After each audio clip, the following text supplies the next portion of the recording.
Yo, hello guys and welcome back again to a brand new video. In today's tutorial, I will show you how you can actually replace your card in Wise.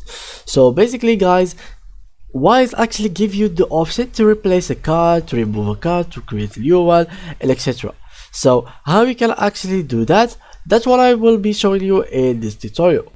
So now guys, what I will do is just open Wise just like so. For those who has an account, you can directly just log in from here, or for those who doesn't have an account already, you have to sign up. It is a really simple and fast process. You can put here your email and just get your information, your personal information, make sure that they are correct and nothing is wrong, and yeah, you put your number and your password and you will be ready to go.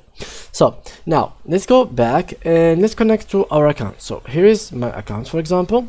So now, as you can see, this is the page when you join the Wise website for the first time. So what you have to do is go to cards, and as you can see here, my country is not reached yet, but for you guys, if your country is reached, what you are supposed to do is you will find your card, for example, and you want to replace it. So you will have your digital card and you will want to replace it, so you want to change it or something like that. How you can do that?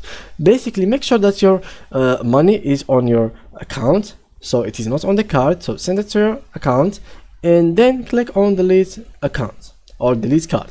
Right after you delete the card, you will have the option to create a new one, and basically you have the opportunity to create 3 cards of digital ones. So you have opportunity to create 3 at once, so make sure to use them 3, and you have one, I think, physical and one for something else. I forgot what it is about, but yeah, you have in total like 5 cards you can have, so you can replace them anytime you want. So yeah guys, that was it for today's video. If you enjoyed, please leave a like and thank you for watching.